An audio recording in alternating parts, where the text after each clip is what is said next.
It's locked from the other side.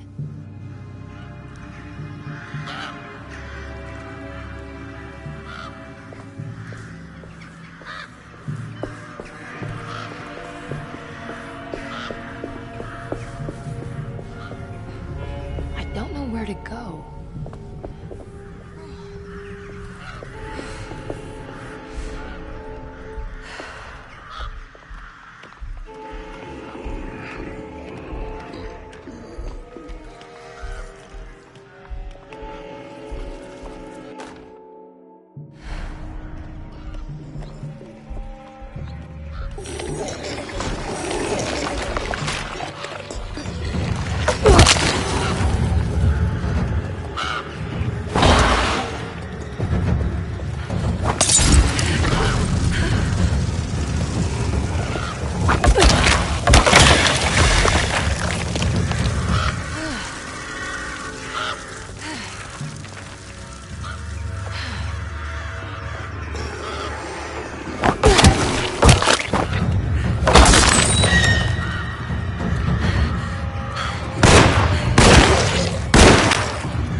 Maybe I can move all that junk out of the way with the crane.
There's a way through the sewers.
All done.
All right.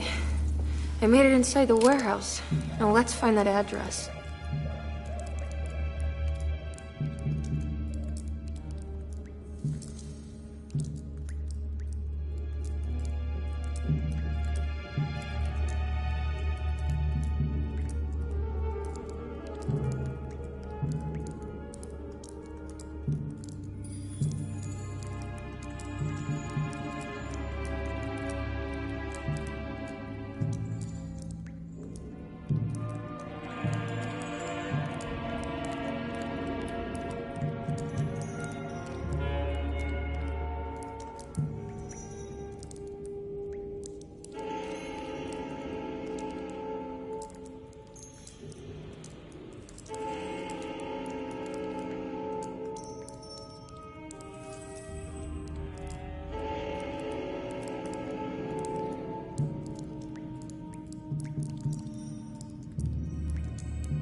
This is getting ridiculous. I mean, I'm not complaining.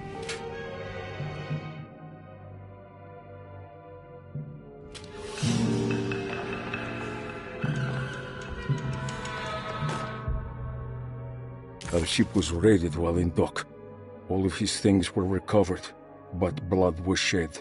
Several men were carried into the Mississippi River and drowned by ones who live in the deep. All items have now been signed and delivered. Now best keep the papers safe. What is left? Later is right, and hell is back again.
Cargo Manifesto, September 19th, 1892.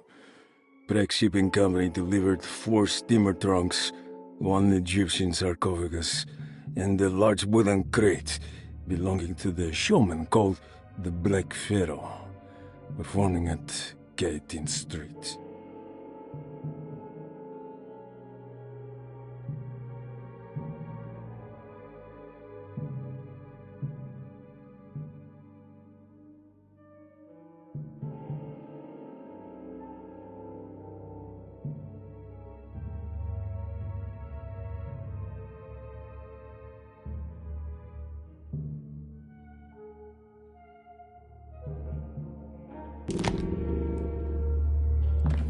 This is it.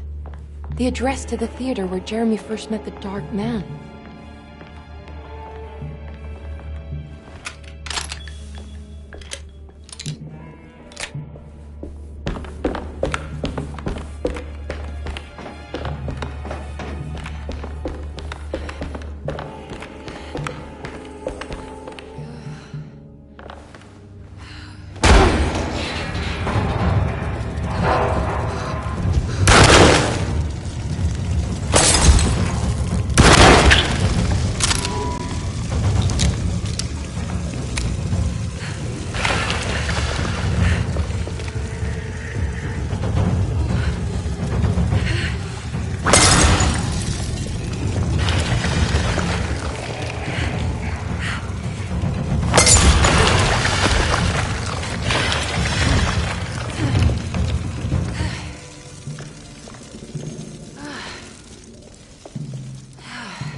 Looks like the fog cleared up.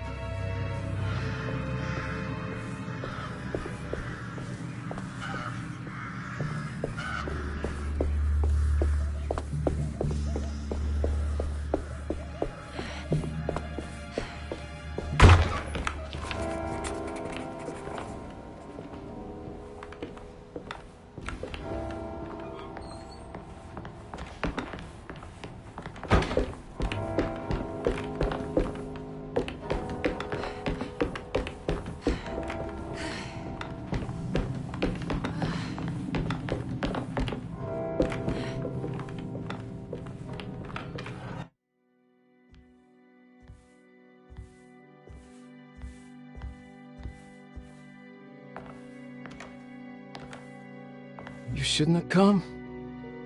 Don't say that. You needed my help. All I wanted was to keep people away from Desetto. Especially you, Emily. You're the only one in the family who forgave me for choosing old age over death. Father still cares for you? He is paying for your treatment at Desetto. To get rid of me! That's the only reason anyone's at Desetto. Someone in the family thought you were becoming an embarrassment. Help me get you out of this mess, Jeremy. I want to take you away.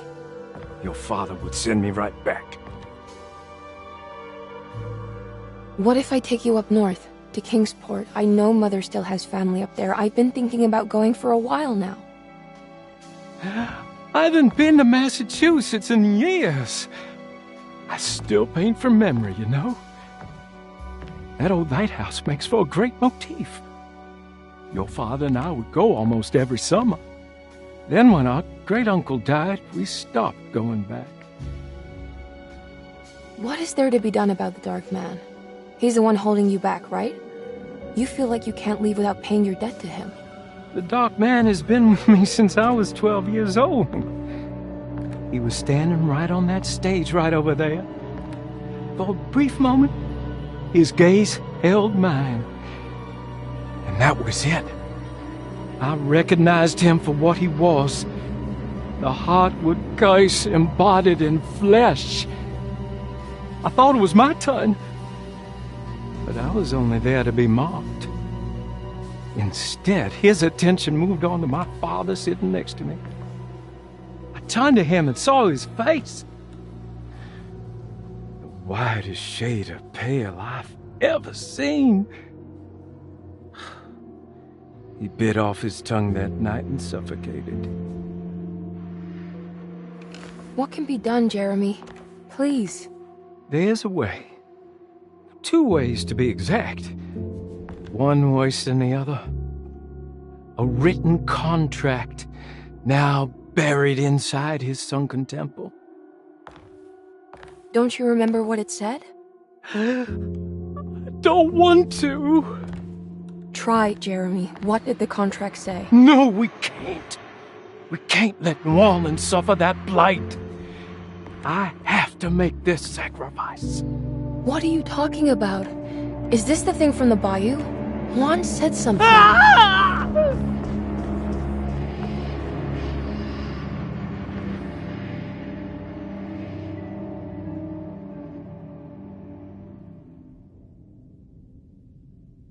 Okay, so there is a way to break the pact at least. Hidden somewhere inside the Dark Man's temple. I just need to find it. Somehow.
Yeah.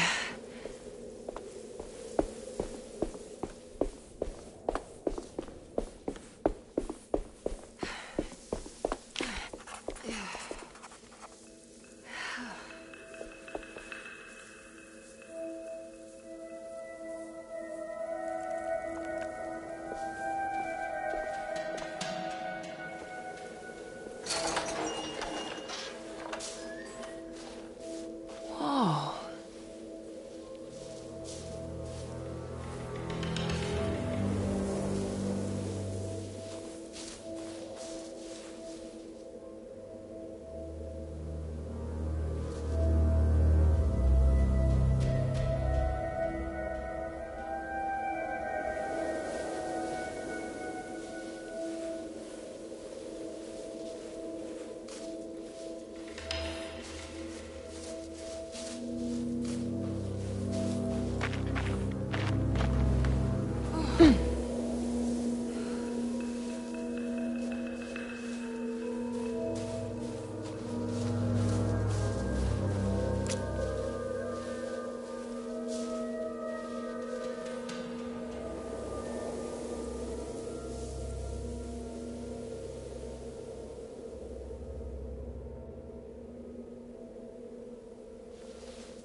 I need to get down there somehow.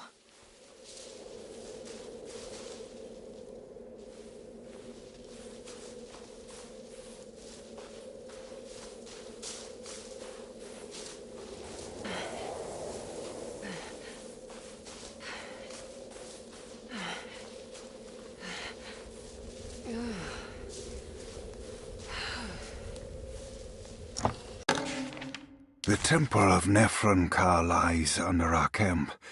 Despite all efforts, that unholy site did not collapse, but sink beneath the sand. The pharaoh is long dead, his name meticulously stricken from all ancient writing.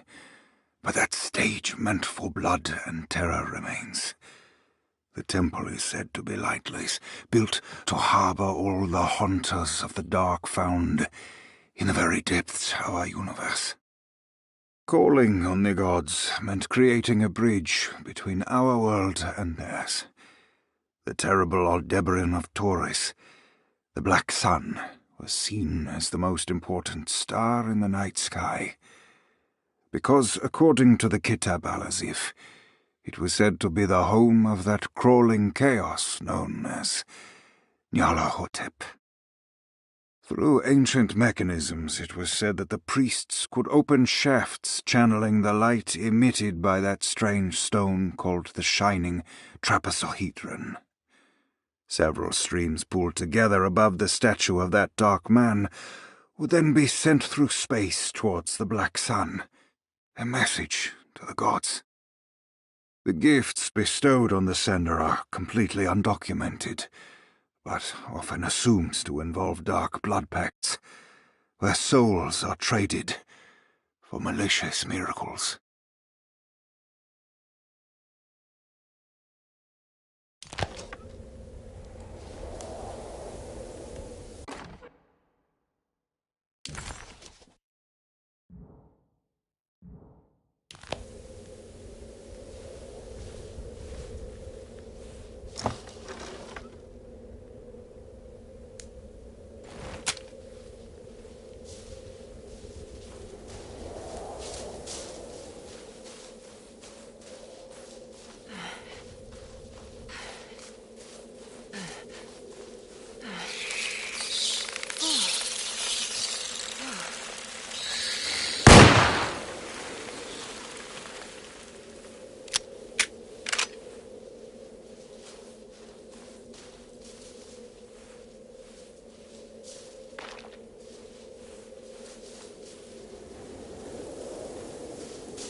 Okay, you can do this, Emily.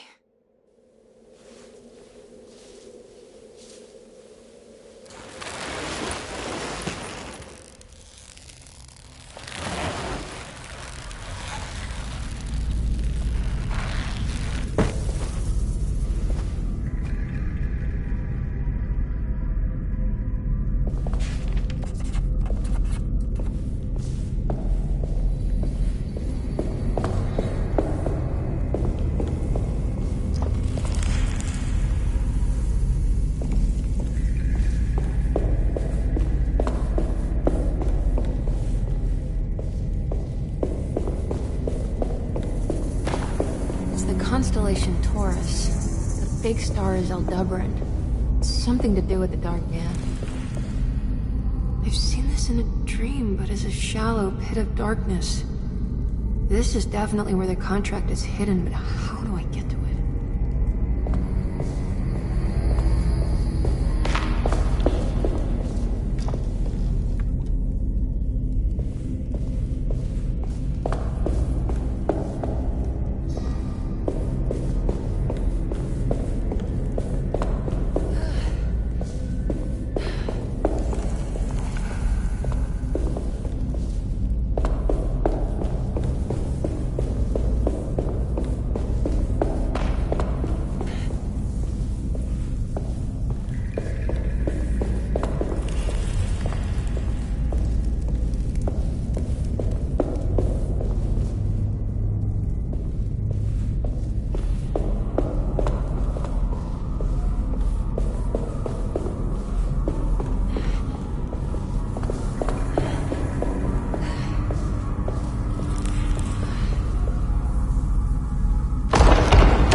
something missing.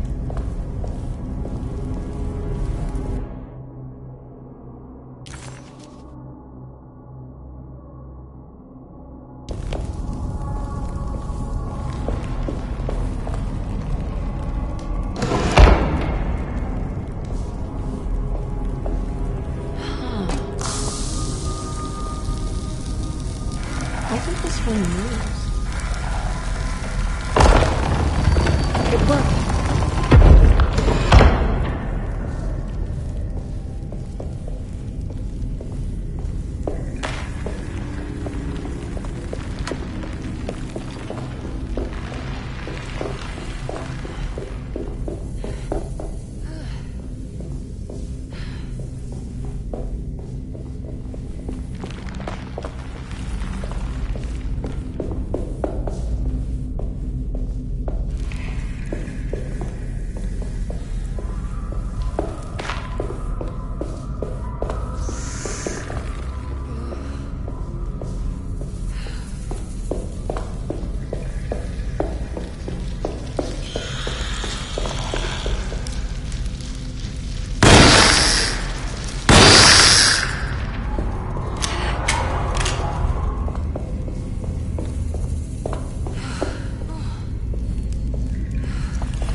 It worked.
Acknowledge psychological trauma. Break through the barriers of self-deceit, temper, manic behavior.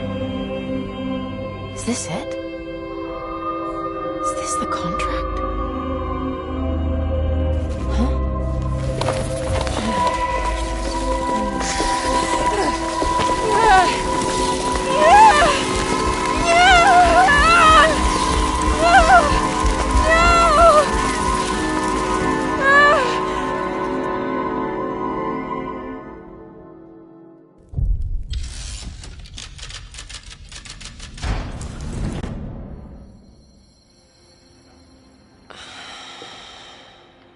Oh, Jeremy. How much pain and suffering you could have prevented. Emily? What are you doing? Detective, how is your investigation going? Well, I still have no clue where Jeremy is, but I think I know why he's hiding. This place is full of lunatics planning to perform some kind of ritual tonight. Well, that sounds ridiculous. Or rather would have just a day ago. It gets worse. I have reason to believe they killed anyone who didn't want to go along with the plan. Detective, have you encountered any monsters tonight? I just told you, I think they killed people. Beauregard, the author, Perosi, the singer, Mr. Waits, the clerk, Mr. Chance, the gardener, they're all missing. No, I mean, have you fired your gun tonight? Of course not. They wouldn't just kill outsiders like that. It would bring too much attention. But you should keep your eyes open. So you haven't seen anything strange? Been anywhere else? What are you trying to tell me, Emily? Are you in some kind of danger?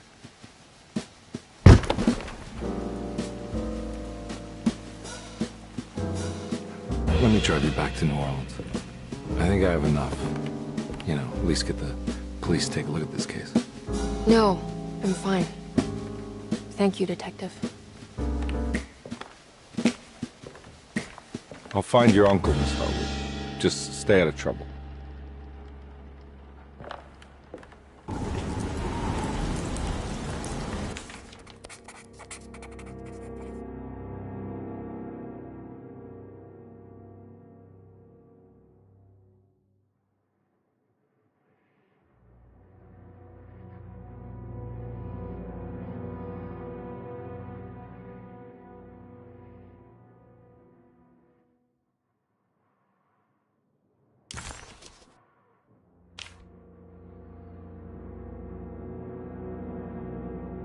He must first acknowledge psychological trauma in order to proceed. The lying must stop, so we can break through the barriers of self-deceit. Finally, temper manic behavior.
Medicine has failed me. Nothing can be done to dispel the hardwood curse. Only the sacrificial dagger may release the despair from Jacob's eye. Yet, doing so would be the doom of Derceto. Let this curse of mine be a weapon for once. I accept your demands. Oh, crawling chaos. Build your prison around this godforsaken hospital. When evil has been starved, I will stay buried forever.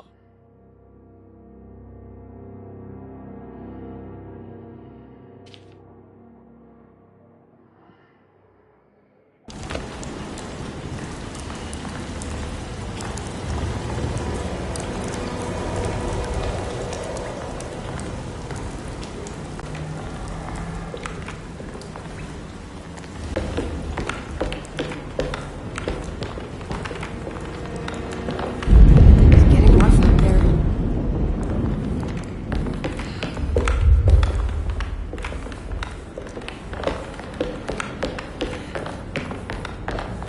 I need the key.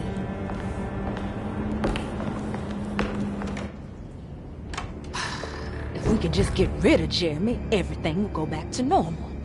That reminds me. I saw Miss Emily earlier. You remember her? You know she's Jeremy's niece. She's looking for him. That's right. She's helping us. In her own way. As long as she don't stand in the way of the mother of 1,000 young. I don't think she knows or cares about that. She just here for Jeremy. I've been more worried about that Detective Carmen fella. He's been snooping around asking all kinds of questions. God, it hurts. I wish you would stop doing that. Gives me the heebie-jeebies.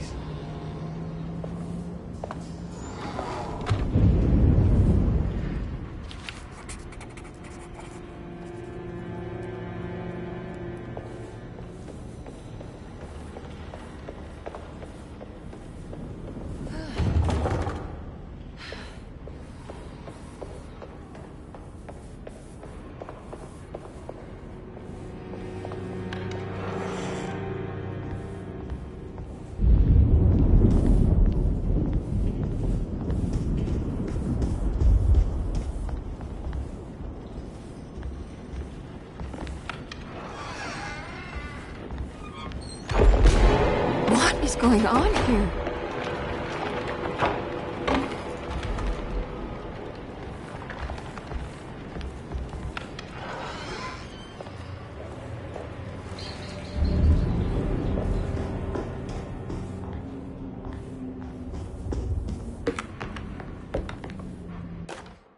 We must have faith that Jeremy's pact with the Dark Man is a bluff. If we are lucky, our visitors will find him and prove it's all nonsense before night falls. What is true is our attempt to call on her. Too many things have happened for this evening to be in vain. Think of Jack and Cassandra, even Perosi, whose circumstances I can't understand. Grace is our goat without horns. She knows it and will play the role. You must talk to your brother, Baptiste. I worry that he will fail us. Mrs. Thompson.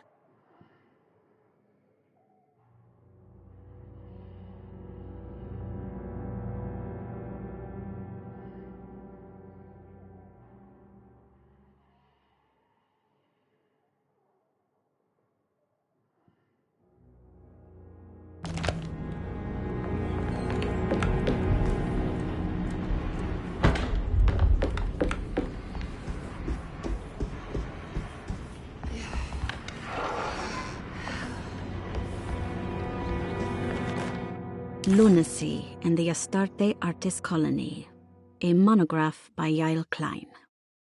In early 1909, the old Derceto plantation outside of New Orleans was turned into an artists' colony. 3 famous European artists rented the house and the surrounding land from the owner, the Ledoux family. The colony was chiefly run by Sebastian Cortez, who was playfully dubbed the captain by his collaborators, William Arges and Heinrich Kassel. The colony existed for 6 years, until one day all 12 members disappeared without a trace. It is widely believed that their disappearance is connected to the disastrous hurricane that passed through on September 29, 1915, but nothing truly supports this claim.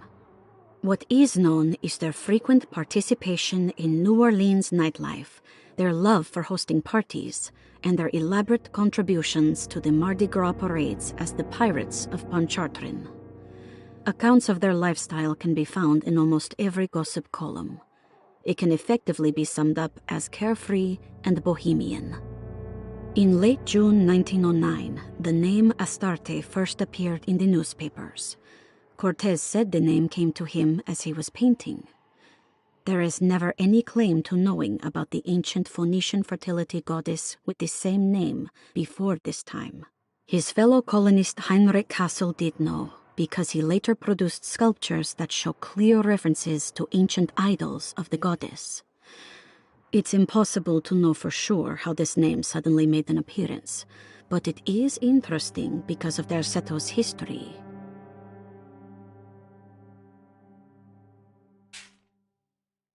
Even the name Derceto is the Greek name of a Syrian fertility goddess. In the case of naming the plantation, Derceto was certainly not an accident. We know that Elijah Pickford intended to build a temple for his cult, for he had distributed pamphlets 2 years prior to the purchase of the land, advertising his intentions. His followers were estimated to be almost 100 men and women, mostly sailors, Maroons, and Cajuns, when the plantation was built. To outsiders, Derceto registered as an ordinary slave plantation, which enabled Pickford and his flock to remain hidden for decades. The official story is that the cult lasted until 1862, when the Union Army came and burned down the plantation and scattered all who lived there in the ruins of Derceto to invent a new fertility goddess, the Shub-Niggurath. As much as Derceto is a particular name to have heard of, it's not entirely uncommon among the learned. Astarte is equally known and could have been subconsciously chosen by well-read artists. Shub-Niggurath is, on the other hand, very uncommon. Almost impossible that anyone in Louisiana would have heard that name. The name is referenced only in rare books like Unaussprechlichen Kulten and the Necronomicon, and is believed to be a bastardization of Arabic words meaning pertaining to the dark young. The few paragraphs printed on the goddess are so upsetting that no one in their right mind would want to build a religion resting on such qualities. The Shub-Niggurath cult was hard to get rid of, but it is believed that despite the police jailing and killing several cultists over the years, the main culprit in the cult's demise is the cult itself, which seems to line up with every instance of cult activity on Derceto's grounds. When Captain J.W. Norton of the Union Army arrived, he described the people at Derceto as malnourished and maniacal. As much as the army tried to save them, they fought back with fervor, as if nothing was going to stop them from slowly destroying themselves. While the disappearance of the Astarte artist colony remains a mystery, the recurring motif seems to suggest that their fate involved lunacy and a hunger for self-sacrifice to that fertility goddess with 1,000 names.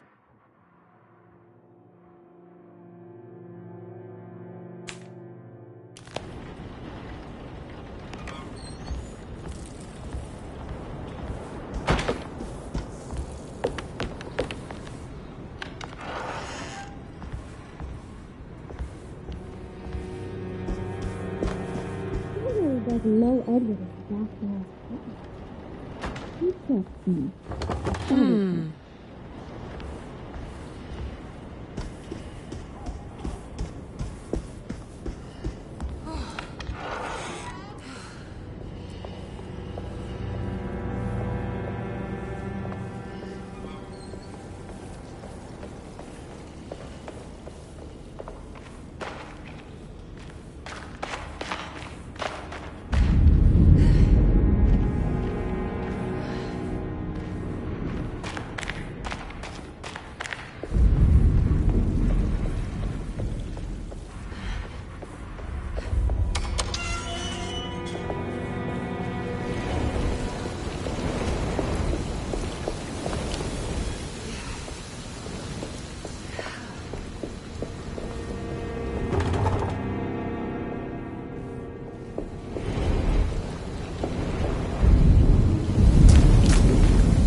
Mr. Waits must have had a spare key to Dr. Gray's office, but where?